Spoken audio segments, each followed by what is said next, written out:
Welcome to the Queer Compass. I'm Luis. I'm Eric, and we're your two gay besties. And we're here to talk about lifestyle, career, pop culture, and everything else. Yes, we so got it.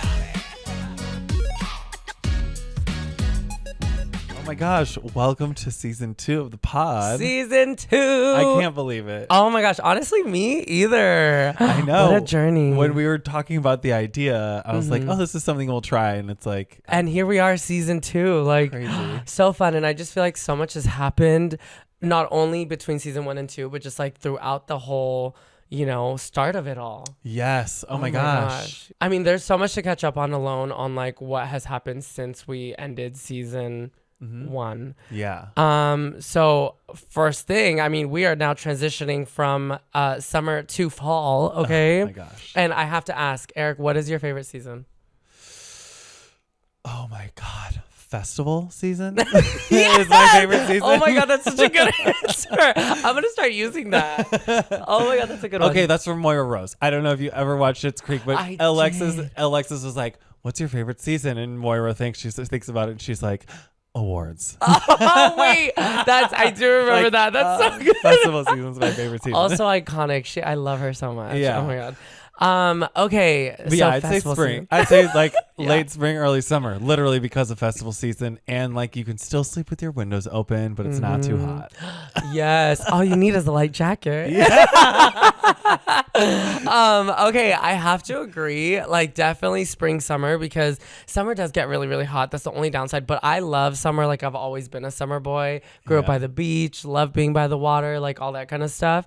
But I was thinking the other day because I'm like, oh my God, as much as I love summer, and that's definitely my favorite season, like spring, summer, I'm so excited for fall. Yeah. And I'm like, I can't wait. And I'm like, I don't know what it is, but I just feel like adulting is realizing you love fall. You know what I'm saying? Like it's realizing that you just like sometimes want to cozy up with a good smelling candle and a movie and some hot chocolate, and you just want to like curl up, because I'm like, I just love the idea and I can't wait. I know a lot of my nicer clothing is in the fall winter category, and we don't get to wear that much in LA. We do not. So like I do enjoy that, where it's like, okay, I get to get my fancies out. Yes, that's so real. I know, like when I was living in San Francisco, it was like very foggy a lot of times and cooler. So I did get to start wearing a little more of that. And then when I moved back down, I was like, well, shorts and shirts it is again. Oh my gosh, fashion. I know, right? Fashion, crazy. Oh my gosh. Okay, what else has been up with you, Eric? Okay, I would say like one of the highlights from summer since we last recorded was the Tate McRae show. Oh my God, at the Greek Theater. It was so much fun. Me, you, Brandon, Angel, Steve, and Angel went. It was so much fun. Funny story, we couldn't get tickets all next to each other. So we actually bought tickets all in the same aisle. They were all edge seats, like on the edge, but behind each other, front and backward, instead of side by side. It wasn't that bad. No, it wasn't. Honestly, I ended up, because we were on the edge, I ended up like standing next to Angel half the time, like on the like seat, stairway. So it was really fun though, all in all. I mean, she put on a great show.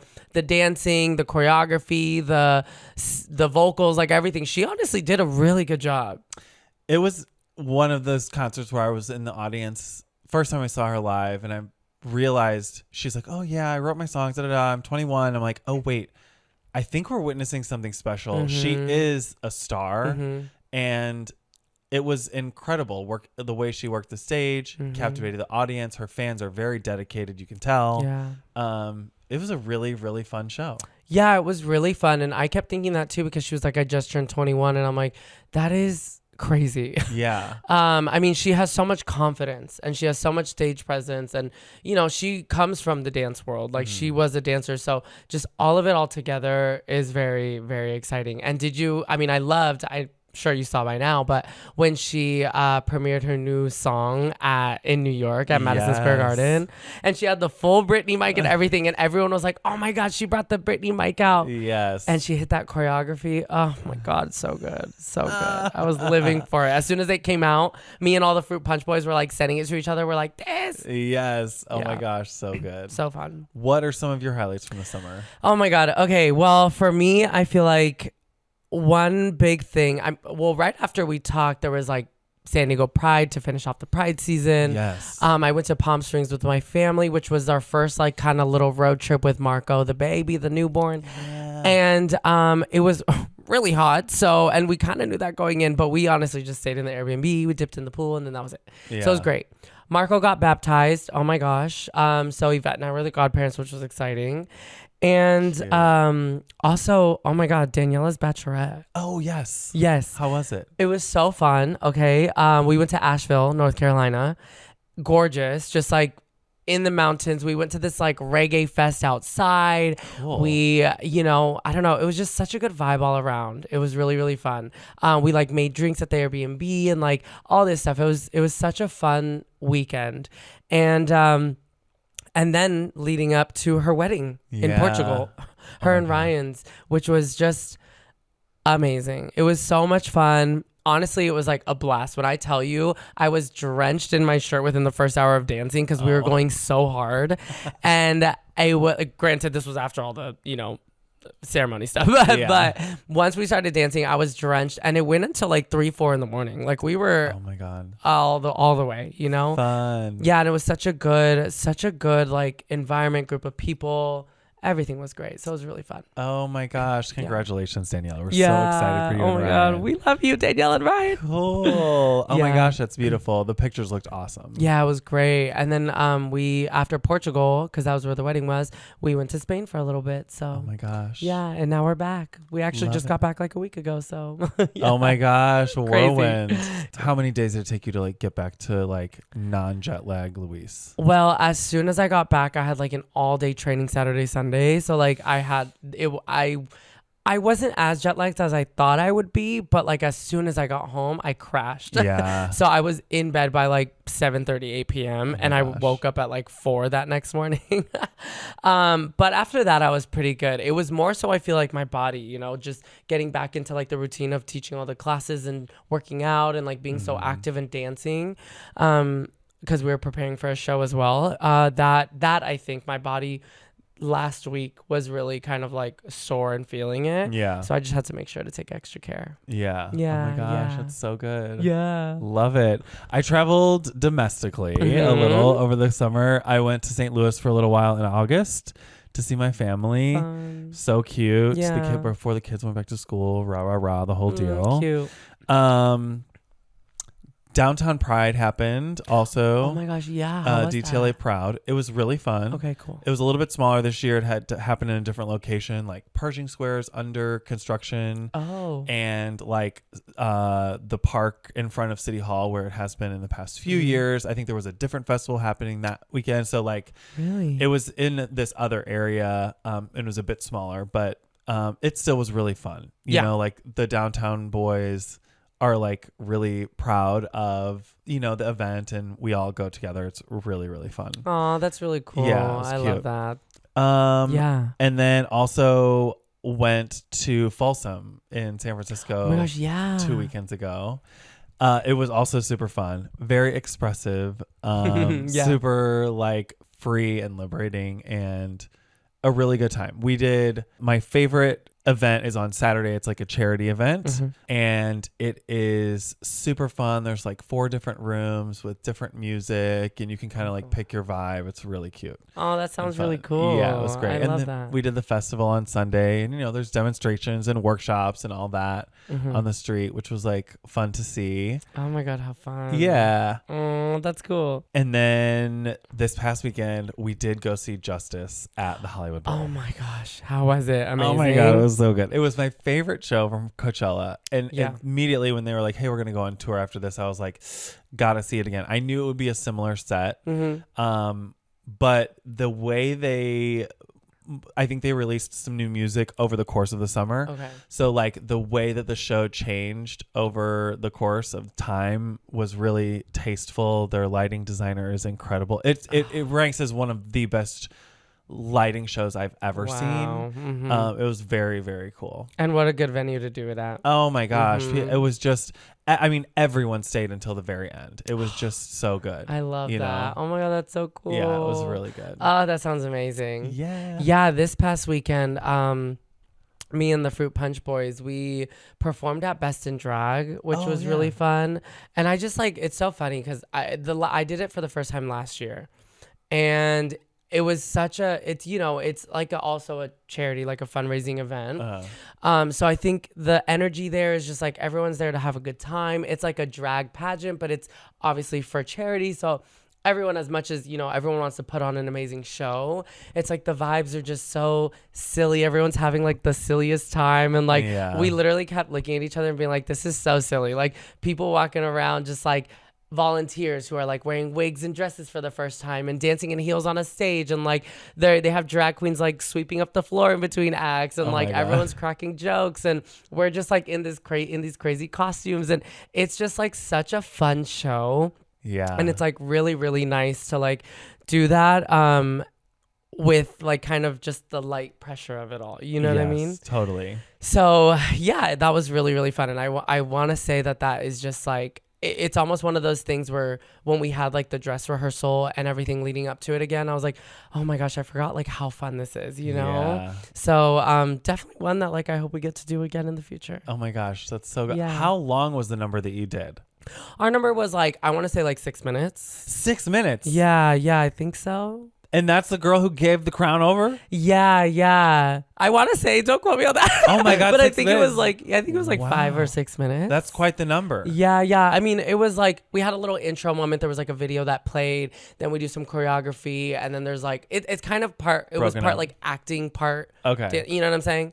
But yeah, it was around there. Yeah. Oh my It was fun. God. That's so cool. Yeah. Shout out to Fangora. She gave the crown away from last year. So yeah, that was a fun one to do. And even less pressure, right? Because we're just there to like perform. We're not competing. Versus last year we were competing. So yeah, it's fun. Oh my gosh, that's so great. Yes. That's so great. It's October. It is. The Halloween tree is up. Oh my gosh, you guys, we're gonna have to take a picture of that tree and share it. Because like it is literally, I want you guys to see it. Like it's so cute that you do that every year. I love it. This year it went up a little early. I will include a little video clip on the YouTube. But yeah, I put it up a little early this year, like mid-September. Yeah. I loved it. No, I loved because I got back and I was like, oh my God, it's up. And I was like, it's fall. Like I literally got back and I was like, it's fall. Yes. For those who are just listening, it's basically, he has a tree. It's like purple. It has like purple on it, purple lights. Yes. So what is that? Purple ribbon? Yeah, it's like ribbon, like glitter ribbon and some like metallic garland. Yes. And it's like the color's amazing. And then it has a witch's hat at the top.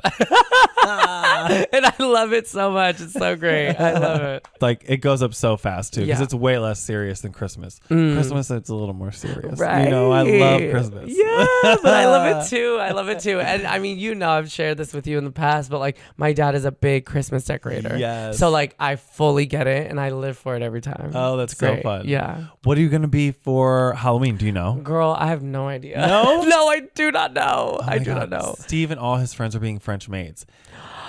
Oh my God, they're that's all doing their amazing. own like take on French maids, and he said they like tested their costumes out this past Sunday at Precinct together, and he said they were like running around like dusting the bar off and like being silly, like dusting things. Wait, the dusting of that's so cute. Like that's so smart. Like I love that. It's so playful. Yeah. Wait, oh my gosh, that's amazing. Do you know what you're gonna be? Oh gosh. So after I saw Dune and read the book this summer, I wanted to do something Dune related. Yeah, that'd be cool. I think that's what I want to be. That's cool. I was gonna say I don't know what that would like. What his look is for that. It's not like, you know, when you think of like Iron Man or like Thor. Thor, is he a Marvel character? Yeah. Yeah. Yeah. They have like iconic looks. Like you would wear like the thing, the headpiece, the top, and you would immediately know that it's like Thor or Aquaman or whatever. Dune, they kind of wear different outfits throughout the whole thing.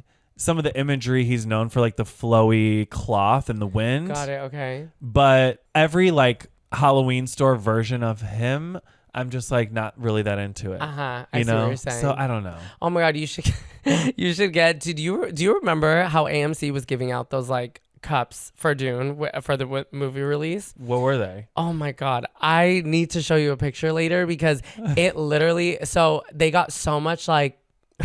it went viral because everybody was like, these cups that are supposed to look like kind of like a space crater thing on top ended up looking very suggestive.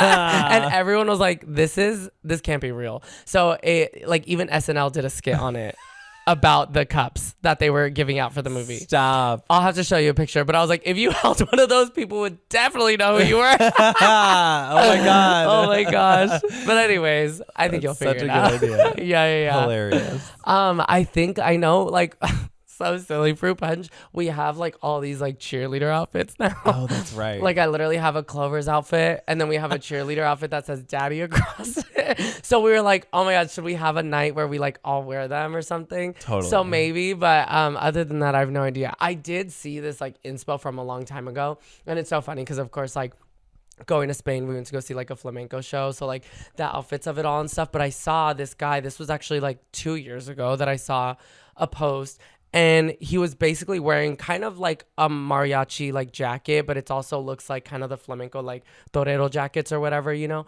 So it's that style, and those are generally pretty short. So all he did was like wear, it's like a cropped jacket. Yeah. Nothing underneath, had pants on, painted his face like white, kind of like Skull Day of the Dead type of thing, and had like a hat with like little, I don't know, just the vibe of it all, right? And I was like, oh, that could be such a cute idea to just wear, like, find a little cropped, like, jacket like that, maybe some cute black pants and then a hat and paint my face. Oh my gosh, you know, I love it. something like that. So that's an idea, but I Okay. need to figure it out. Yeah. So we'll see. The only time I've ever planned in advance for Halloween was when I made a disco ball helmet myself. Oh my gosh, yes. It took like 14 hours, and I was like gluing the tiles. Which, like, you still have that thing, and it's still running. Like, yeah, I still have it. And you know, it's become a little bit of a thing. You know, people at Burning Man, you see more of them running around nowadays. At the time, it was like, where did you get that? Yeah. Like, and I had to explain to people I made it, blah blah blah. But that was the only thing that I like planned for in advance for Halloween in my adult life. Yeah. Really, it's kind of just like last minute. Okay, you got a Top Gun onesie, I'm gonna wear it. You know what I mean? No, 100%. I feel like that's generally what ends up happening with me. I feel like it's so funny because I accumulate, like, I guess you could say costumes or things from like dance or whatever it is, that like I end up just throwing things together and making a costume out of it, or repurposing for Halloween, because I'm like, well, when else am I gonna wear this? Yeah. You know? So it's so funny how that kind of works out. I'm like, I never actually like go and think like this is my concept, but then I have literally a box of all the costume stuff. Yeah. So I'm like, what can I do? And like I've cut shirts up, I've like played with it, but like, yeah, it's that. Oh my gosh, you're doing it. Your Halloween is every day. Yeah, exactly. Halloween is every day. We dress up. Oh my gosh. Okay, so now as we move on to a new series that we want to introduce to you guys, which we think will be really, really fun. We watched 3 different movies, and they are all queer comedies. So we are going to talk about them. We basically recorded this after watching the movies, so it was fresh in our minds. Yeah. But the first movie we watched was Birdcage. Birdcage. Here we go. Yes. Roll the tapes. The 1996 film called The Birdcage. Yes, which we just recently watched. This film features Robin Williams, Nathan Lane, also known as Timon from Lion King, and Hank Azaria as the houseboy. Yeah. Oh my God. Yes. Hilarious, by the way. Like, Yeah. oh my God, so funny. That scene where he's like tripping over his shoes. He's like, it's the shoes. I lost my balance. I'm like, that is crazy. Okay, so to kind of give just like a brief overview, mind you, this is like Wikipedia or online, Google, whatever. In case you haven't seen Birdcage, it says, in this remake of the classic French movie, which I can't pronounce the name, so I'm not going to try, but it's a remake on a classic French movie, okay? Engaged couple Val Goldman, Dan Futterman, and Barbara Keeley, Callista Flockhart, shakily introduced their future in-laws. Val's father, Armand, who's Robin Williams, a gay Miami drag club owner, pretends to be straight and attempts to hide his relationship with Albert, Nathan Lane, his life partner and the club's flamboyant star attraction, so as to please Barbara's father, a controversial Republican senator, Kevin Keeley, played by Gene Hackman. The collision of worlds. The collision of worlds. Yes. I literally wrote down as we were watching it, like Romeo and Juliet. Oh, yeah. It's very much that trope of like, you know, forbidden love. Like it's just not, we come from two different places. And Yeah, so it takes place in Miami. Mhm. And a lot of the scenes are like outdoors. So you're kind of reminded of what South Beach looked like at that time, which was like Yeah. way more gay than it is now. Yeah, which is crazy. Yeah.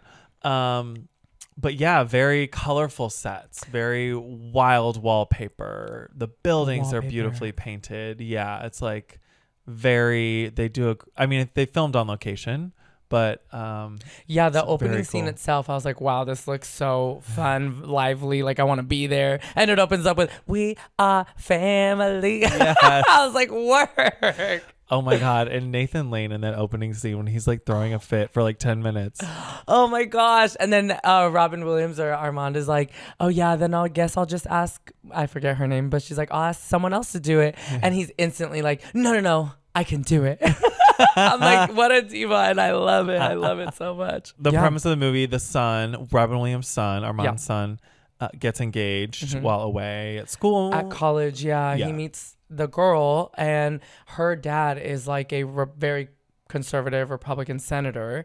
So she, I guess, had told this whole lie about where his family comes from and who his parents are and all this stuff. So essentially, like, now the parents want to meet because they're engaged and they're going to get married, and they have to basically, the son asks Robin Williams to essentially hide who he is, right? And redecorate the house and ask his husband to leave, and like huge ask. Basically like, please put on an Emmy award-winning performance. He even brings in his like birth mother, who he has not met. Like, this is how far this boy is trying to go. And I know that it's a movie and it's comedic and stuff, but there are moments where I really felt bad for Robin Williams. I was know. like, can you imagine somebody being like, can you just pretend to be straight and like hide your whole life to bring your biological mother into the picture? Right. That's crazy. Who was played by Christine Baranski, who I love. Yeah. So good. Yeah, it was a huge ask to ask a parent. I think to ask anyone to do that was kind of a big deal. Yeah. It made for a good plot of the movie, though, for sure. Yeah. And I literally wrote, does the son not feel bad?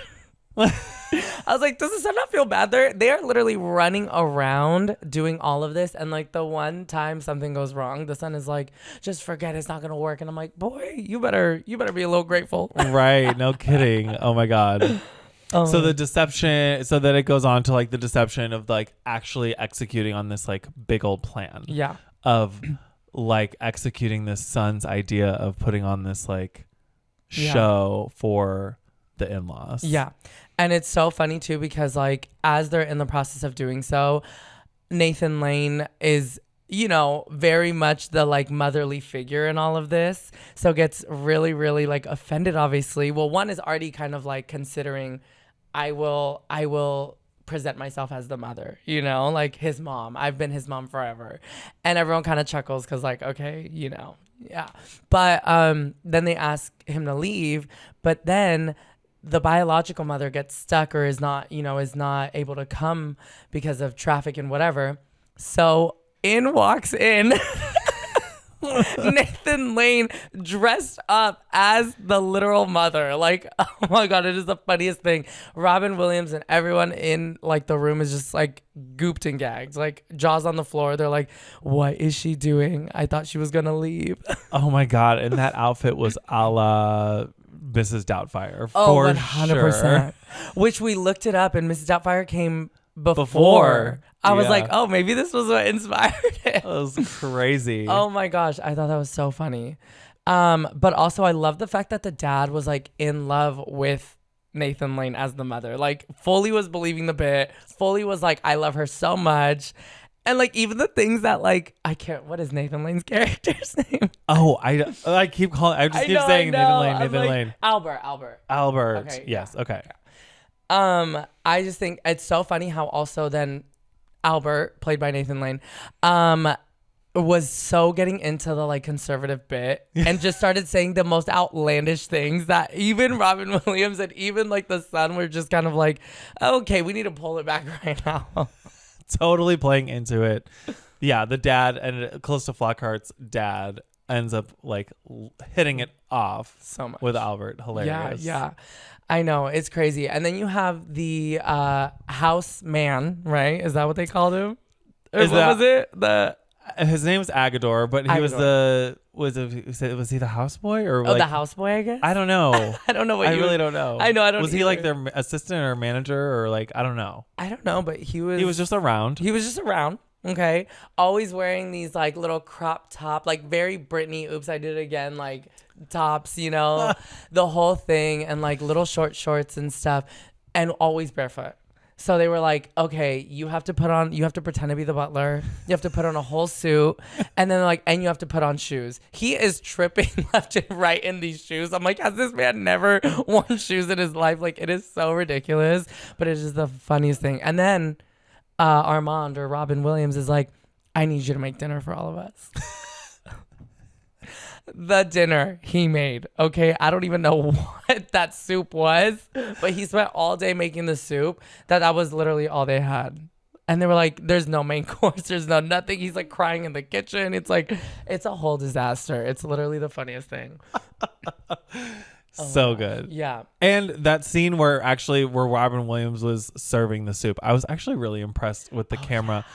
The camera was like running around the table. He was serving soup. Not one spill did Robin Williams have on set. He served his lines flawlessly. Yeah. And like, it was a rather long it was like a long kind of monologue. Yeah. And I was really impressed. I'm like, dang, he is so talented. He was good at playing many different types of characters over his career. But this particular one was, this flamboyant, over the top, gay character. And he just hit every note. I was like, I believe his character. And that is one thing I remember saying that while we were watching it, like we both, and I even wrote down like, I wonder what went into prepping for this role. Right. Because like we both were just kind of like, wow, they're doing a really good job of like, obviously the mannerisms and things, but it didn't feel overplayed. You know how sometimes it could just feel so exaggerated. Yes. And you're like, okay, you're doing the most, but no, it felt really real. Like, yes. And even though Nathan Lane's character was over the top, the way he executed it was believable from top to bottom. It was great. So crazy. They did such a good job of playing into that. It's so funny. Is Nathan Lane gay? I don't know. Okay, so Nathan Lane is gay in real life. I mean, his character is just so incredibly lovable because like, yes, it's dramatic. Yes, it's like diva. Yes, it's, kind of what kind of what the stereotype would be, but at the same time, it's like has the biggest heart. Is literally just like, I don't know. It's just such a lovable character. Very family lady. Yes. Family comes first, but also like the stardom down at the club. She like loves the star quality. Yes. Oh my god. All the other girls in the club are lip syncing. She's the only one singing live. Yeah. Which worked, Diva. I'm like Christina and Burlesque. No, I was kidding. Oh my god, it is inspired. Literally that. Oh my gosh. And I just think it's funny how in the end of it all, okay, spoiler alert, but like, many of you maybe have seen the movie. In the end of it all, I think it's ironic how, then the dad comes to find that Albert is a woman playing the mom. And, because then the mom actually shows up. Yes. The actual biological mom shows up and she's like introducing herself and the whole thing. And they're like, wait, then who is that? So they find out that Albert is not a woman. And then they're ready to leave. The parents are ready to leave, right? And then there's all the press outside because of the drama going on with the campaign and all that stuff. So I wrote down that the irony of it all was that drag, in fact, saved the dad, the conservative Republican senator. That is what got him out of the club without getting noticed, without them, without the press realizing, into the car, drove off, boom. Like he was saved. Yeah. So I think that is kind of the irony of it all, Yeah. I could tell while the senator was super confused and like, I don't get it. I think part of it was like, I don't get it. I felt in love with this. Yeah. You know, I was excited about the potential of having this in-law relationship with this person that I really liked, and I don't understand that she's not actually a woman, she's a man. Yeah. Like that sort of Yeah. didn't work in his brain, you know? Which I think is just so crazy. I mean, obviously since then, because that was mid-90s, right, in the movie? 96. 96, yeah. So since then, it hasn't been that long, right? But at the same time, like, we've come so far. But it is that idea that, like, at the end of the day, like, we are all just people in this persona. Like, physically, you know, society has told us that gender is one way, physically and emotionally and whatever, or it should be, is what we're taught. But like at the end of the day, it's like everyone just has this personality. What we're in physically is way different than who we are mentally sometimes, you know? Yeah, definitely. So I don't know. I just think it's so funny. It's very much that lesson of like, you can still have that relationship with somebody, but sometimes we see it differently simply because of the way that they present physically. Yeah. Also, I think that like RuPaul has said this many times, but like that senator's day to day, I put on a suit, this is who I am out in the real world, that is also drag. It is. It is. You know, like it is a huge charade of like play of like, it's like theater. You know what I mean? That character didn't even realize. He's just like, this is my life. This is what I'm meant to do. This is my normal life. You know, I want to be a senator. I'm a politician. This is it. But like, drag queens feel the same way. Like, I'm a performer. I'm a star. Da da da da. Like, it's the same exact concept of putting on the clothes and putting on the persona. Oh yeah. I mean, think about it. Giving those speeches, putting on that persona, just like you said, like presenting yourself in a specific manner that fits the role in which you're going for. Yeah. That is drag. Totally. It's the same as like, I am in this gym clothes. I'm wearing these sneakers, these shorts, the thing. And I present myself when I go in front of a group of people and teach a class. That is my like instructor persona, you know, essentially. I'm not saying it's ingenuine to who I am, but it's a part of it comes from who I am. And that's who I present myself as in the moment. That is my drag, right? Yeah. Like, it's literally that. It's so crazy because it's so true. Absolutely. Every day we're putting on drag. Oh, 100%. You know? Yeah. One thing I wrote down that I really kind of appreciated was, it was, I believe, the conservative father, the senator, was, they were dealing with the whole drama of the campaign of how his associate, you know, had this whole scandal. Oh, yeah, that's right. Okay. Yeah, he had a whole scandal. So he was worried about his reputation and what people were going to see and things like that. And they were trying to figure it all out. So they were having this discussion about what to do. He says, people in this country aren't interested in details. They don't even trust details. They only trust headlines. And I was like, that is still so relevant today. Oh my God. Scrolling, headline. Scrolling, headline. That's it. Like, people jump to the conclusion. And that's the thing, is like, we've seen so much in politics and cases and a bunch of situations where the press really ends up dictating a case, right? Because like whatever the public starts to believe, whatever, it doesn't matter what's factual, what's not necessarily, but it's whatever goes around in the media cycle that tends to dictate what the verdict is. Yeah. And I think that's so crazy that he said that, because I'm like, that really, I wrote it down as soon as I heard that. I was like, that's so insane. Oh my God. And like, you can't attribute that to like, oh, low attention spans because people are scrolling. No, like 20 years ago, the internet. Yeah, exactly. Like Instagram didn't exist. No. You know? It was the news, right? But people just read the headlines, maybe skimmed, but they weren't looking to see what was actually like, where did this evidence come from? Where did the facts come from? Like, still true. I know, it's still so true. Wild. Oh my gosh. One of my favorite lines was when Nathan Lane walked into the house after they started redecorating, and he has his hands on his cheeks and he goes, "We've been robbed." I literally wrote that down. That's so funny. Because that is when they had asked him to leave, or they had been distracting him, right? Yes. So that they could redo the whole house. But then he insisted on going back to the house. So everything was gone. And he's like, "We've been robbed." Oh, so good. The drama. So good. Oh my gosh. Laugh out loud. I did also write, and Albert is practically a breast. I thought that line was so unhinged, and I'm like, oh my God, like that is so crazy. I also wonder if that movie was made today, what would be different or what would maybe not fly.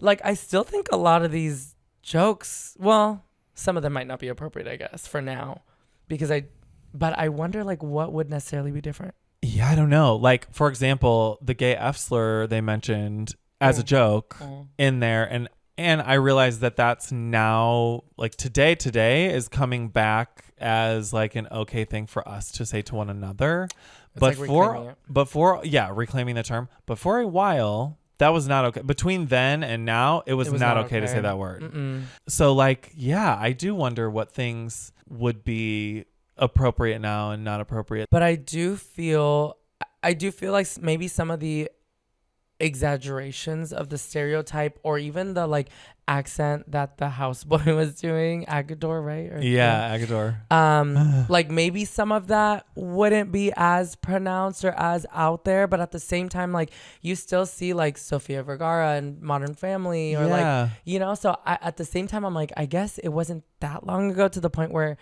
it is a comedic movie, and that's kind of the point.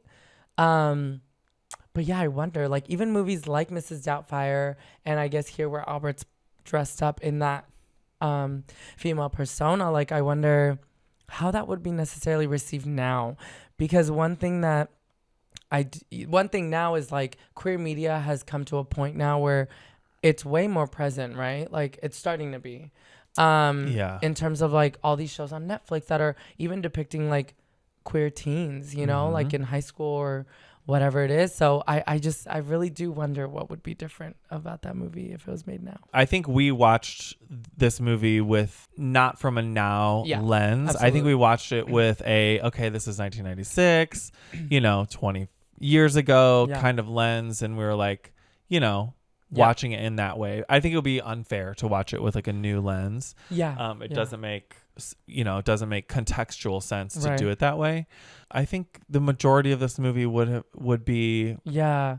I think it did age fairly well. Yeah. In that regard. I think people might be more excited, let's say 2024, 2025. I think people might be more excited about an actual queer actor. So Robin Williams' character being cast by someone who's actually queer. Yeah. Nathan Lane, it turns out, is also queer. Yeah. Also, I do think what would be different is the fact that the son is asking so much of the parents, because like I said, now I think about it now and I'm like, this son is really asking for the most, and like he does not feel an ounce of guilt for doing this. Not at all. Versus now, especially in a place like Miami, I feel like that would be different. Yeah. Like, I don't think the audience would be like on his side in this regard, you know? Right. And also like the idea that like a conservative, I mean, yes, conservatives, a lot of them obviously still don't agree with that. But I think that whole kind of the underlying plot of it all would have to kind of be taken in a different way. Yeah, for sure. Yeah. But it is interesting because I do think, like we were talking about this as well as we were watching it, like the fact that an actor so big, or actually a lot of these actors that are so big, to be in a movie like this at that time, right, is pretty crazy. Bold artistic choice. I mean, this was a big Hollywood, it was in the theaters movie, but like for this kind of story, it was bold for the time. Very bold. Yeah. And I also think, like, I was thinking about this as we were watching it as well, where I know nowadays we're at a point where people are like, we want more queer actors playing queer roles, right? Which I agree with. Like, I would love to see that. But I also think in this time, I'm like, well, it's kind of that idea that like Robin Williams walked so that these queer actors now could run, you know, like we needed those allies in the industry to play those roles because no one was going to pay attention to the queer actors at that time. Right. Oh my God, that's so true, Luis. Yeah. So I'm like, that's really awesome that they took that stance, because now, again, we're at a point where we can ask for that. Yeah. And we can want that, and we should want that. Yeah. But it's so important to see that that was the case. Oh my God. Such a fierce point. I love that so much. So good. Yeah. Oh my gosh. But overall, highly recommend the movie. Oh, even yes, now, definitely watch. Check it out. Yeah, definitely watch. Easy watch, hilarious, lots of laughs. So good. And one more thing I'll say. Yes, say it. I think it was nice to see a movie like this that was very comedic, high, like low stress, just an easy watch, funny, because we did mention how a lot of films at that time that, or in general, that in the past have depicted gay culture have always been so sad and full of like, you know, the journey and the tough moments and all that stuff. So it is nice to have seen something that was comedic. Yeah, definitely. I mean, that time, especially coming out of the 80s, there was so much heartbreak happening. And it was a devastating time for our community across the board. So having a movie like this that was so comedic oriented, you know, it can be a breath of fresh air to, hey, let's get some laughs in, you know. For sure. So I'm glad that we watched this one together. Yeah, me too. So me too. good. Awesome. Oh my God, I can't wait for the next one. Yeah, me either. Okay. All right. Okay, that was super cute. We loved it. Did you love it too? Yes, absolutely. Iconic. I just love Robin Williams. He's the best. Oh my gosh, so good. For a wrap up, I think we both love talking about music. Yes. It's a big part of both of our lives. I want to know what your music recommendations are for the week, or a recommendation. If you've got one, hit it with one, or if you got multiple. Okay. Now listen. This has been out for a hot second, but I still have it on repeat. Okay. Yeah. And it is Miss Carpentina, Miss Sabrina. Okay. Sabrina Carpenter's new album, Short and Sweet, which I relate to because short and sweet is me. No, I'm just kidding. But I really, I've just been loving it. All of it. I will say, okay, so the entire album is very, very good. Okay, it's really hard to say, but the ones that first drew me, and I'm gonna pull this up because your boy needs receipts, okay? But so I think definitely, okay, Taste and Please Please Please are the singles, right? Yeah. So 100%. Good Graces. I love Good Graces. Okay. And I love Bedchem. Yeah. Bedchem is so good. Espresso's great too, and Juno. Those are more of like the upbeat ones that like I feel like I really like. There's so many good ones in there. Again, like I said, the whole album is there, but like for me, the fun like boppy ones, those are like the big ones that initially right off the bat like drew me in. Right? Yeah. They're all good. But yeah, those are some of the recommendations I have. Go listen to the album. Yes. Oh my gosh, I love it. I only listened all the way through once. I need to get back into it. But it's like a good, relaxed, classic pop album. Like the more I listen to some of the songs, I'm like, oh God, I really like this. Yes. You know, it's kind of, you can sing along. It's good pop music. And I love that she does really take a big part in writing her own lyrics. Not to say she doesn't have co-writers, because I think she does, but she writes a lot of it on her own. Like I think I was like reading or hearing, you know, online, because people were kind of she had an interview where she said like, oh, a big misconception that people have is that I don't write my own music. And a lot of people were saying like she wrote Sharpest Tool like on her own, in like by herself, you know. So I just think like her lyricism is so fun and clever and playful. And I think that's also what draws me in. Because on top of like, obviously the music and the production behind it, which I love, I think the lyricism is just so like kitschy and cute. Yeah. And I'm like, oh my gosh, she's so good with it. It is. She's a very cute storyteller. Yes. For sure. That's what it is. Yeah. Did you see on TikTok someone called her out for background vocals? Someone on TikTok who didn't, honestly, the video still doesn't have that many views, but it's like, oh, when is she going to turn down the background vocals so we can like hear her sing? They said something about lip syncing. She commented on their thing and she goes, I sing live in all of my shows. Work. Next night for Espresso, the same song that they posted a video clip of, took out all the background vocals and she's straight up singing live into the microphone. 100% only her. I did see that video. Where they're like, she stripped the vocals and then they were playing it and it was her. Yeah, exactly. I was like, oh God. I mean, she didn't have to respond to that person, but maybe it fired her up a little bit, or maybe it fired up somebody on her team or whatever. Yeah. But like, I think it's kind of cool that like the whole audio production of that particular number changed. And like there were people in the comments like, oh my gosh, I love the way this sounds. Like you should continue doing this. Yeah. Like people were commenting positively and responding positively. I was like, oh, it's kind of cool. Yeah, well, I mean, from what I know, right? Because didn't she start as like a Disney girl? Yeah. Like, the girl has vocals. Yeah. It's not that she can't sing. Like, from what I know, a lot of her career has been her, singing and acting. Yeah. So I feel like it is really there. So yeah, it's good that she's really kind of presenting that and being like, no, I'm the real deal. Yeah. It's good. God, I do. She's growing on me. I like her. Yeah. Agreed. I would say the song I'm feeling right now, it's an in-between-gle. It's an in-between single that Jade released in between Angel of My Dreams and her upcoming single, which I don't know the name of. But she did a little here's a little something extra for the fans. It's called Midnight Cowboy, and it is vibey. It's so good. It's got a great bass line. It's more like deep, dark dance club kind of. Yes. It's cute. It's really cute. I've been listening to it more than Angel of My Dreams. I need to listen to this ASAP. Yeah. It's oh my cute. gosh. I can't believe I forgot to say this while you were talking about Sabrina, because my next question for you, what is your song of the summer?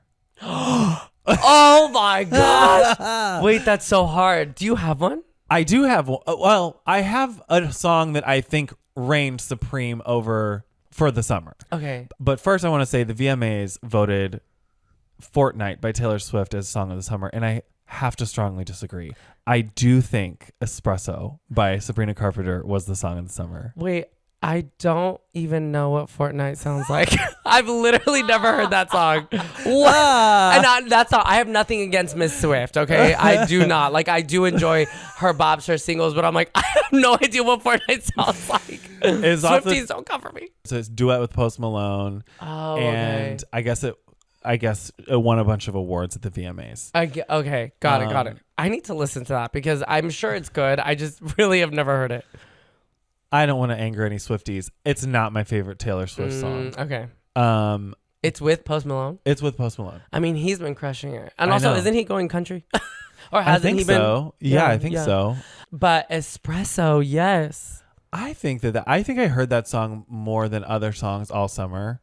For sure. Everywhere. Also, the Kendrick Lamar song I hear a lot. Oh, yeah. Not Like Us. Not Like Us. Okay, so it is. Yeah. I hear that a lot. Too. And I like that song too. That is a good one. Yeah. Yeah. What would you say? I do feel like Espresso is that pop. Like, right. Espresso is the one that I feel like I heard the most. I wish there was a Spotify feature that was like, here's what you've listened to the most so far. So far in the summer or something. So the only other one that I can think of that, well, maybe it's not to the extent of Sabrina and Taylor yet, but like Chappell Roan has been on like Hot to Go especially, I feel. Oh, yeah. Is like, was blew up this summer. And I also feel like Good Luck Babe, but I feel like Hot to Go was more of like everyone was jamming and doing the whole thing. So I'm like, that's another one too. God. There's been a lot of good pop music this year. Yeah, like Chappell coming up, Sabrina's new album, like Charlie XCX, Troye Sivan, Tate. Yeah, a lot. And it's so funny because I see on TikTok all the time that people are like, pop is back, but like, yeah, like a lot of these, and also Chappell's also like when you hear her sing live, she's so good. Yeah. I saw this clip of her like yodeling and I was like, oh my God. Like it's so like not fully, but she's like incorporating it into her vocals or whatever. Yeah. And like so many like singing teachers and stuff are like duetting it, being like, this is crazy. Like this is so impressive. Her vocals live are insane. Yeah. I can't wait to see her live. I skipped her set at Coachella and I'm so mad. No, me too, because honestly that was like right before she really popped off. Yeah.